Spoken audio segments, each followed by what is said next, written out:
வணக்கம். தமிழ்நாட்டில் திராவிட உணர்வையும் சுயமரியாதை சிந்தனையையும் மக்களிடையே ஏற்படுத்திய மானமிக தலைவர்கள் தந்தை பெரியார், பேரறிஞர் அண்ணா, முத்தமிழறிஞர் டாக்டர் கலைஞர் ஆகியோர். அன்று முதல் இன்று வரை தமிழர்களின் தன்மானத்தை காத்து வரும் தலைவர்களை பற்றி இன்றைய இளைஞர்களிடையே மிக பெரிய எழுச்சியை ஏற்படுத்துவதற்காக தமிழ்நாடு முழுவதும் இளைஞரணி சார்பாக என் உயிரினும் மேலான பேச்சு போட்டி நடத்தப்பட்டது.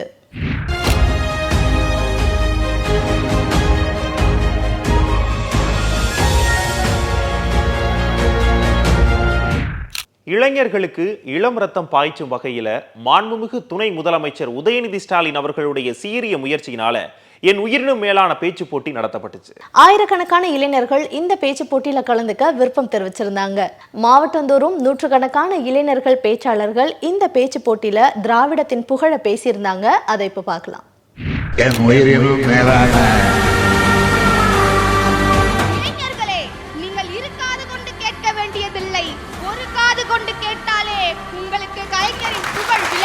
ஏற்றத்தாழ்வு சிந்தனைகள், பெண் அடிமைத்தனம், இவை எல்லாவற்றையும் தீயிட்டு கொளுத்தி அதன் சாம்பலின் மீது ஏறி நின்று சுயமரியாதை பற்றி பேசிய இயக்கம் நம்முடைய இயக்கம். முதலாக கலைஞருடைய ஆட்சியில் எங்களுக்கு மின்சாரம் வந்தது. மின்சாரம் வந்த பிறகு எங்களுக்கு வண்ண தொலைக்காட்சி வந்தது. வண்ண தொலைக்காட்சியின் மூலமாக நாங்கள் எல்லாம் இந்த உலகத்தை முதலாக கண்டோம். முத்துவேலர் கருணாநிதி ஸ்டாலினாகிய நான் என அவர் திறமையத்தை சொல்லும் போது தமிழகமே சிலிர்த்தது. அடடா, இனி விடுந்தது தமிழகம் என கொண்டாடினர் மக்கள். முத்தமிழறிஞர் கலைஞர் அவர்களின் நூற்றாண்டை முன்னிட்டு திமுக இளைஞரணி மற்றும் கலைஞர் செய்திகள் நடத்திய மாபெரும் பேச்சு போட்டி.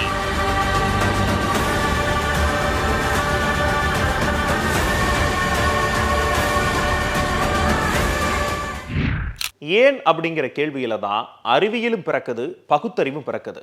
அப்படிப்பட்ட பகுத்தறிவையும் அறிவியல் உண்மைகளையும் மக்களிடையே யதார்த்தமாக எடுத்துரைத்த தலைவர் யாருன்னா தந்தை பெரியார் தான். தாம் மேல எரியப்பட்ட கற்களை கூட சுயமரியாதை சொற்களாக மாற்றி மக்கள் மீது வீசி அவங்கள சிந்திக்க வைத்தவர் தந்தை பெரியார் அவர்கள். அப்படி சிந்திக்க செய்த பெரியார் அவர்களின் கொள்கைகள் இன்னைக்கும் நம்ம மண்ணில் நிலைத்திருக்குதுன்னா என்ன காரணம்? இதை பத்தி பேச்சாளர்கள் பேசியிருக்காங்க. அதை இப்ப பார்க்கலாம்.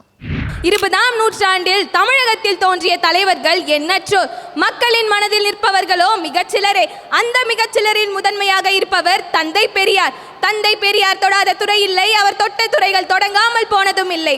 யார் இந்த பெரியார்? இவர் ஏன் பெண் விடுதலையை பற்றி பேச வேண்டும்? இந்த பெரியாரினுடைய சமுதாயத்திற்கு 2 கேள்விகளை எழுப்புகின்றேன். யார் இந்த பெரியார்? எண்ணியதை சொல்லியவர், சொன்னதை எழுதியவர், எழுதியது மட்டுமே வாழ்ந்து காட்டிய தனி ஒரு மாபெரும் எடுத்துக்காட்டு தந்தை பெரியார் அவர்கள். பெண் விடுதலை, பிறப்பினால் ஒரு பெண்ணிற்கு கொடுக்கப்பட்டுள்ள உரிமைகளை சுய சார்புடன் சுதந்திரமாக அனுபவிக்கிறாளே, அந்த நொடிதான் அவளுக்கு பெண் விடுதலை.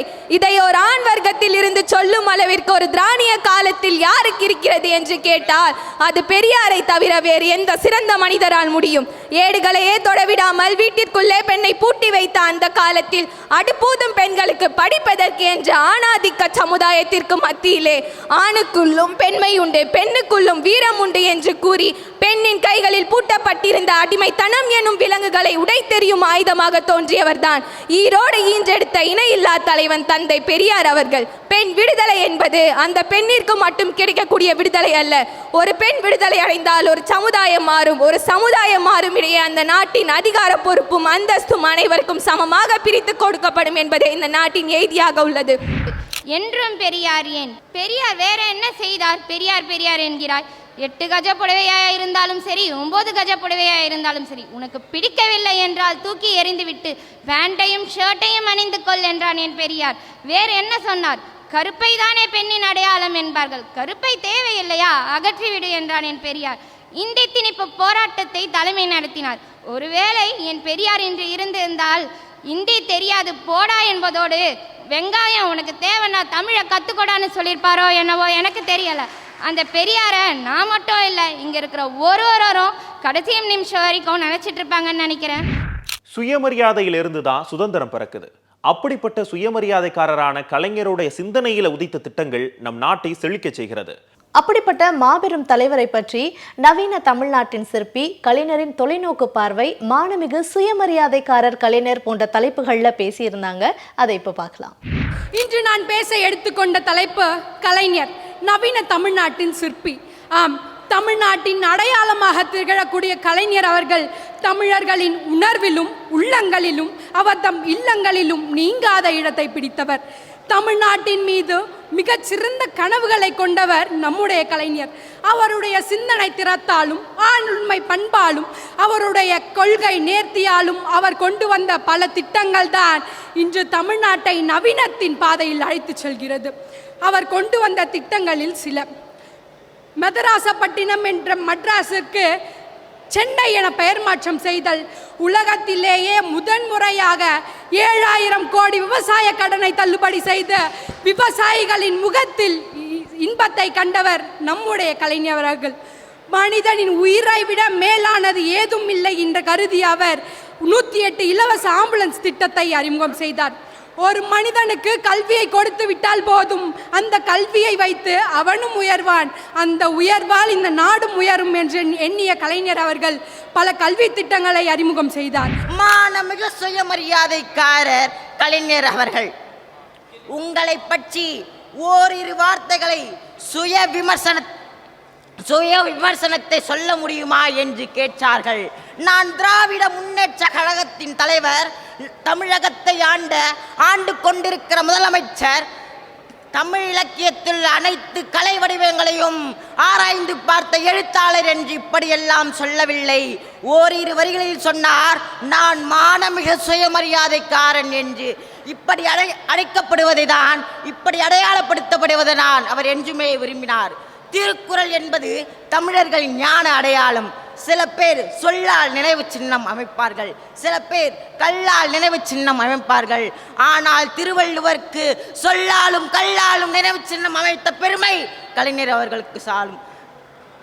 சொல்லால் நினைவு சின்னம் எழுப்பிய குறளோவியமும் திருக்குறள் உரையும் இன்றும் நிலைத்து நிற்கிறது.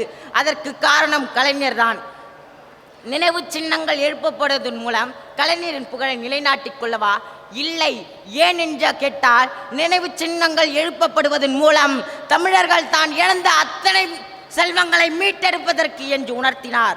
அது மட்டுமல்லாமல் ஏழை மாணவர்கள் கல்வியில் எந்த தடையும் ஏற்படக்கூடாது என்பதற்காக பொறியியல், மருத்துவம் உள்ளிட்ட அனைத்து புத்தகங்களும் அண்ணா நூற்றாண்டு நூலகத்திலே வைத்து ஏழை மாணவர்களுக்கென 7 தளங்கள் அமைத்தவர் கலைஞர் அவர்கள். 7 என்பது பரிபூரணம். பரிபூரணமாக கல்வி கிடைப்பதில் கலைஞர்கள் லட்சியத்துடன் இருந்தவர். 1969ஆம் ஆண்டு இலக்கியம் தெரிந்த ஒருவர், படைப்பாற்றலை படிக்க தெரிந்த ஒருவர், இலக்கியத்தை படைக்க தெரிந்த ஒருவர் அரசு அரியணையில் அமர்கின்றார். விண்ணை மண்ணாக்கி, மண்ணை மழையாக்கி, தன்னையே உரமாக்கி, நதி என ஓடி நாளெல்லாம் உழைத்து நாட்டுக்கும் நாட்டு மக்களுக்கும் தேவையான திட்டங்களை பகுத்தறிவோடும் தொலைநோக்கு பார்வையோடும் தீட்டியவர் முத்தமிழறிஞர் கலைஞர் அவர்கள். தொலைநோக்கு பார்வை என்று சொல்லிக்கொண்டே இருக்கிறோமே, அவர் தீட்டிய அந்த திட்டங்கள் எப்படி தொலைநோக்கு பார்வையுடன் இருந்தது? கூறுகிறேன், கேளுங்கள். நான் படிப்பதோ அண்ணா பல்கலைக்கழகத்தில். அங்கிருந்து இங்கு வர வேண்டும். பேருந்தில் ஏறினேன். அதில் எழுதியிருந்தது தமிழ்நாடு போக்குவரத்து கழகம். ஆம், தனியாரிடம் இருந்த போக்குவரத்து கழகத்தை அரசுடைமையாக்கி தமிழ்நாடு போக்குவரத்து கழகம் என்று பெயரிட்டு குறைந்த விலையில் பயணச்சீட்டுகளை கொடுத்தார். பிறகு ஏறியவுடன் ஓட்டுநருக்கு பின்னால் திருவள்ளுவர் அமர்ந்திருக்கிறார். ஆம், உலக பொதுமுறைதான் குறிக்கப்பட்டிருக்கிறது பதாகையில். என்னவென்று கேட்டேன். அதற்கும் காரணம் கலைஞர் என்றார்கள். ஜன்னல் வழியாக எட்டி பார்த்தேன். அடுக்குமாடி கட்டிடங்கள், குடிசைகள் எல்லாம் அடுக்குமாடி கட்டிடங்களாக மாறியது எப்படி? இதற்கு காரணம் யார் என்று கேட்டேன். அதற்கும் காரணம் கலைஞர் என்றார்கள். ஓட்டுநர் வந்தார். என்னிடம் பயணச்சீட்டிற்கான கட்டணத்தை கேட்டார். நான் கலைஞர் தந்த பஸ் பாஸை அவரிடம் காண்பித்தேன். இங்கும் கலைஞர் இருக்கின்றார். பிறகு வேகமாக செல்ல வேண்டும் என்பதற்காக மெட்ரோ ரயில் நிலையத்திற்கு சென்றேன். சீனாவில் ஓடிக்கொண்டிருந்த மெட்ரோ ரயில் சென்னையில் வந்தது எப்படி? அதற்கு காரணம் யார் என்று கேட்டேன். மீண்டும் கூறினார்கள், அதற்கும் காரணம் கலைஞர் தான். இவ்வாறு இன்று நாம் அனுபவிக்கும் ஒவ்வொரு வசதிக்கும், ஒவ்வொரு தொழில்நுட்ப நவீனத்திற்கும் காரணம் அன்று அவர் தொலைநோக்கு பார்வையோடு தீட்டிய திட்டங்கள் தான். கோயில் கூடாடு என்று அவர் சொல்லவில்லை. கோயில் கூடாடு என்று அவர் சொல்லவில்லை. கோயில் கொடியவர்களின் கூடாரமாக மாறிவிடக் கூடாது என்றுதான் அவர் கூறினார். தொலைநோக்கு பார்வையோடு சிந்தித்தார்.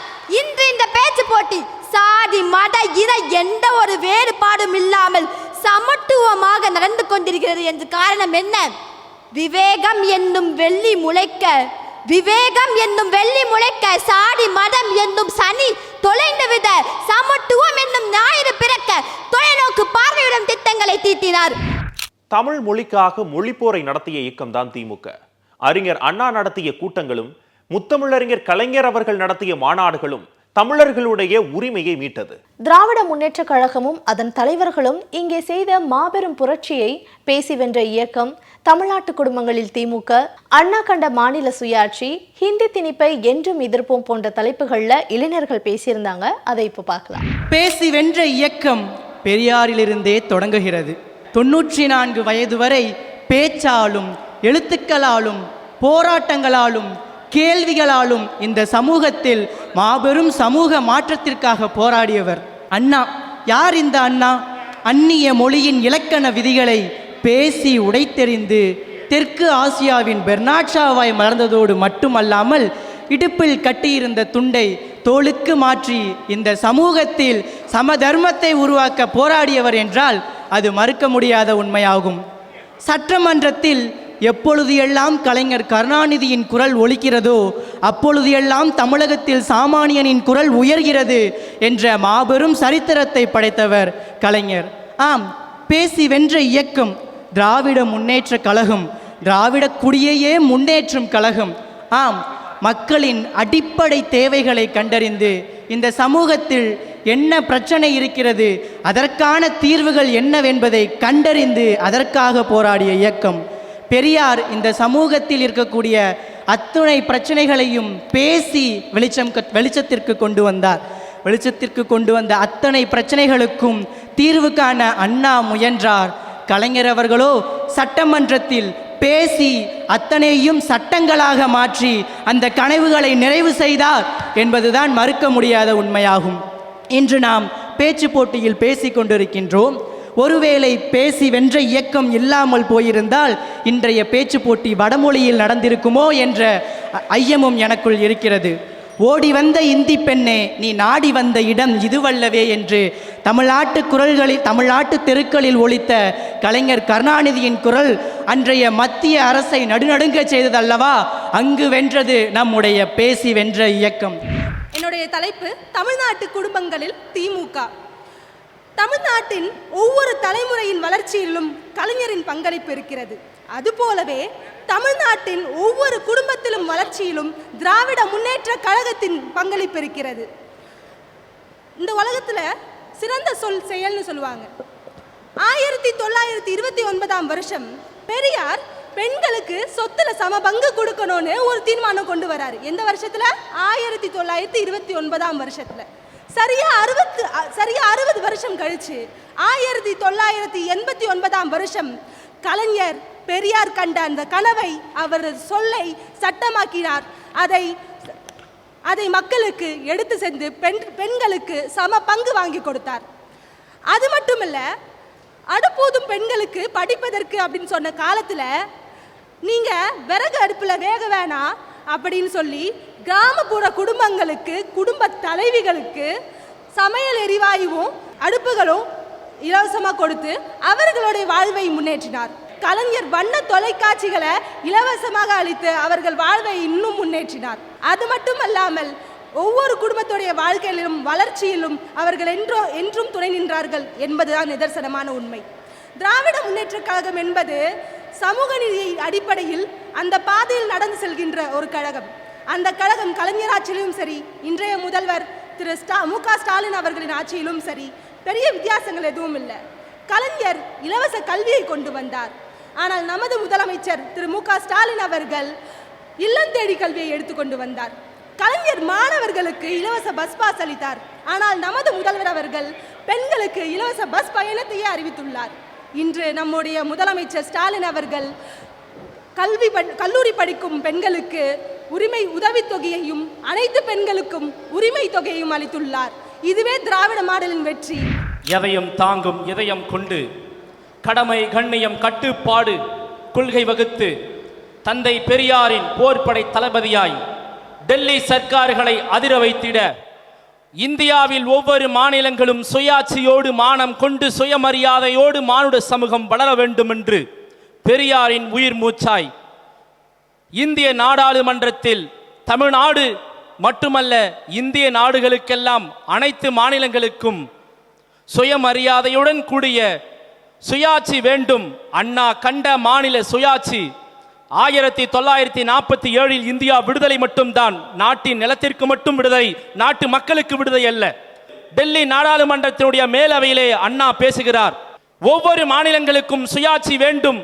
இந்திய அரசியலமைப்பின்பால் வகுக்கப்பட்டிருக்கக்கூடிய அடிப்படை உரிமைகள் கடைக்கோடியில் உள்ள ஒவ்வொரு இந்திய பிரஜைக்கும் கிடைக்க வேண்டும் என்று கூக்குரல் இட்டார்.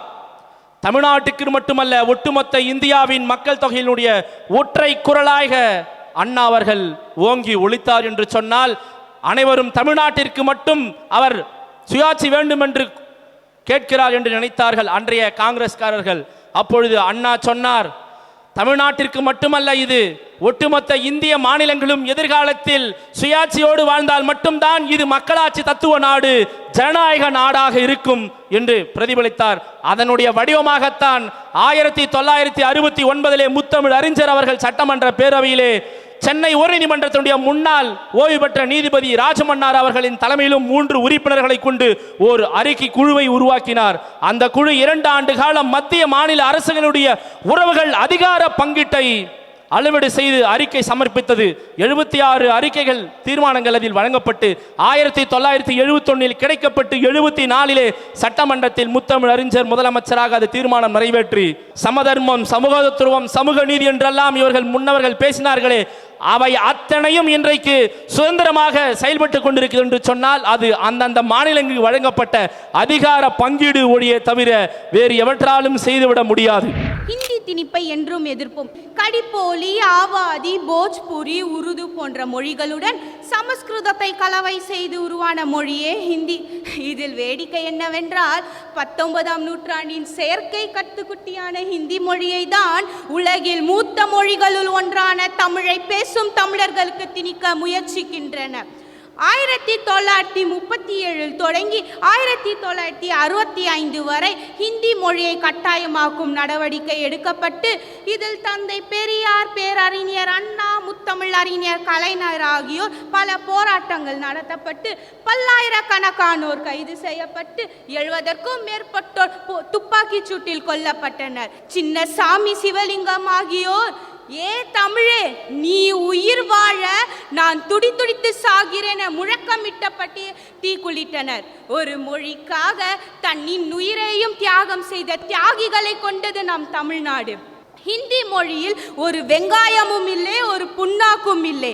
ஹிந்தியில் கலை இல்லை, காவியம் இல்லை.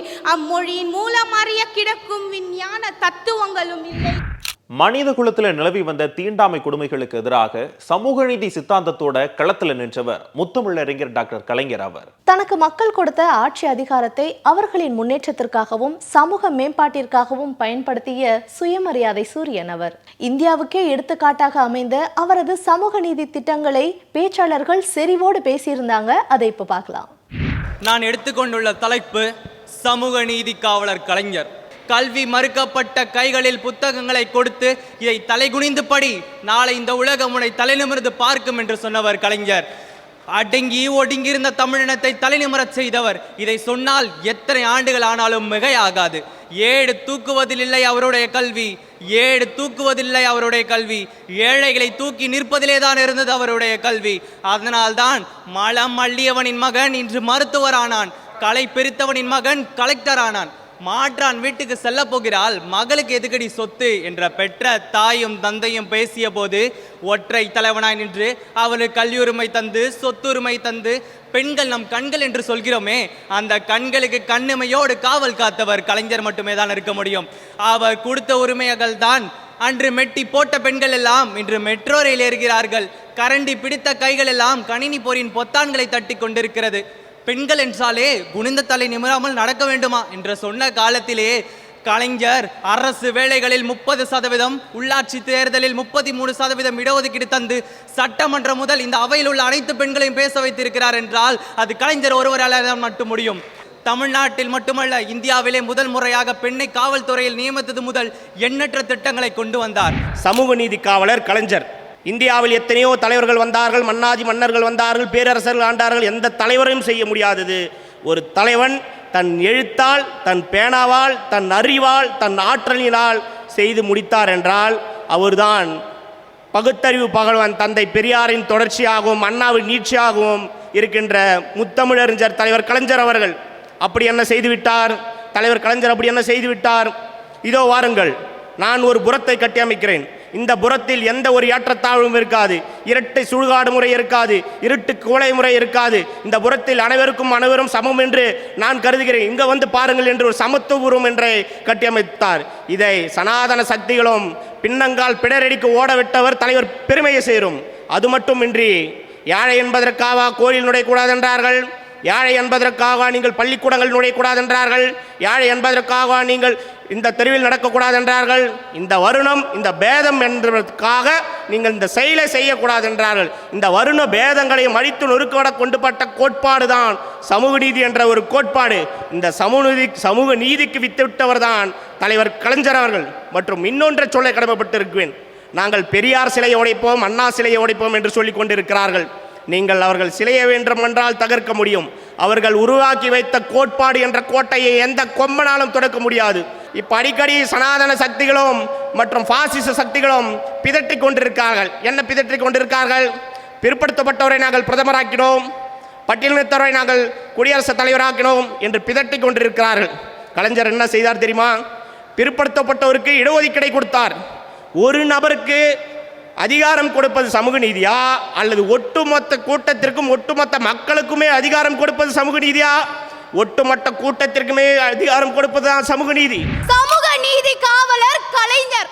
வசதி படைத்தவர்களுக்கு ஒரு வகை கல்வி, ஏழைகளுக்கு ஒரு வகை கல்வி என்ற கல்வி முறையை மாற்றி 2010ஆம் நூற்றாண்டு சமச்சீர் கல்வி என்ற திட்டத்தை கொண்டு வந்தார்.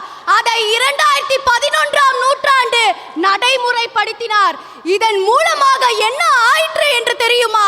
விவசாயிகளின் குழந்தைகள் மருத்துவரானார்கள், கூலி தொழிலாளியுடைய குழந்தைகள் நீதிபதியானார்கள். இது அல்லவா சமூக நீதி எனப்படுவது? அது மட்டுமில்லை, நம்முடைய இந்தியாவில் முதலில் பேருந்து ஓட்டுநராக ஒரு பெண் நம் தமிழ்நாட்டில் இருந்து தான் வந்திருக்கிறார், வசந்த குமாரி. இதற்கு காரணம் என்ன? நம்மளுடைய சட்டங்களும் திட்டங்களும். நான் எடுத்துக்கொண்ட தலைப்பு சமூக நீதி காவலர் கலைஞர். தோழமைகளே, பெரியாரும் அண்ணாவும் கலைஞரும் தமிழகத்திற்கு வருவதற்கு முன்னால், தமிழகத்தில் மாற்றங்களை புரிவதற்கு முன்னால் இந்த தமிழகம் எப்படி இருந்தது என்பதை நாம் உணர வேண்டும். பிறப்புக்கும் எல்லா உயிருக்கும் என்று இந்த உலகிற்கே உரைத்த குடியாக இருந்த தமிழ் கொடியிலே வீதிக்கு ஒரு சாதிகள் வைத்து தீண்டாமையின் மூலமாக பல வன்முறைகளை செய்து வாழவே வழியில்லாத ஒரு மாநிலமாக மாற்றினர் கொடுமைக்காரர்கள். அந்த சூழ்நிலையிலே குரலற்றவர்களின் குரலாக ஒலித்தவர் தான் பேரறிஞர் அண்ணாவும் தந்தை பெரியாரும். அவர்களின் வழியே சமூக நீதி சிந்தனைகளை சட்டமாக மாற்றி அனைவர்களின் உரிமையும் பெற்று தந்து அனைவருக்கும் சமமான வாழ்வினை கொடுத்திடத்தான் அயராது போராடினார் முத்தமிழறிஞர் கலைஞர் அவர்கள். எப்படி எந்த அளவிற்கு மிகச்சிறந்த சாதனையை செய்தார் என்று சொன்னால், VP சிங் என்கின்ற முன்னாள் பிரதமர் அவர்கள் இந்தியாவினுடைய சமூக நீதி தலைநகரமாக தமிழ்நாடு தான் திகழ்கிறது என்று புகழாரம் சூட்டும் அளவிற்கு தமிழ்நாட்டை உயர்த்தி எடுத்தார் என்று சொன்னால் அது மிகையாகாது. தோழமைகளே, எது சமூக நீதி? மாளிகை வீட்டில் தங்குபவனும் மண் குடிசையில் இருப்பவனுக்கும் சமமான நீதி சரியான சமயத்தில் கிடைப்பதுதான் சமூக நீதி. அப்படிப்பட்ட சமூக நீதியை அனைவருக்கும் சமமாக பெற்றுத் தருவதற்காக அன்றே போராடியவர் தான் முத்தமிழறிஞர் கலைஞர் அவர்கள். தேசத்திலேயே சமூக நீதி கொள்கையை சட்டமாக்குவதற்கு மண்டல் கமிஷன் என்பது 1990ஆம் ஆண்டில் தான் தொடங்கப்பட்டது. ஆனால் அதற்கு முன்னதாகவே தமிழகத்தில் சமூக நீதி கொள்கையை கொண்டு வந்து அதை சட்டமாக்கி இந்தியாவிற்கே முன்னோடி மாநிலமாக தமிழகத்தை திளைக்கச் செய்தவர் தான் முத்தமிழறிஞர் கலைஞர் என்பதை நாம் மறந்துவிடக்கூடாது. தோழமைகளே, ஏன் இங்கு தமிழகத்தில் அத்தனை தலைவர்கள் இருந்தும் நாம் கலைஞரை மட்டும் சமூக நீதி காவலர் என்று அழைக்கின்றோம் என்பதை நாம் சற்று சிந்தித்து பார்க்க வேண்டும். தோழமைகளே, உலகிலேயே அதிக சிலை புத்தருக்கு இருக்கிறது, இந்தியாவிலே அதிக சிலை அம்பேத்கருக்கு இருக்கிறது, தமிழகத்திலே அதிக சிலை பெரியாருக்கும் அண்ணாவிற்கும் முத்தமிழறிஞர் கலைஞருக்கும் தான் இருக்கிறது.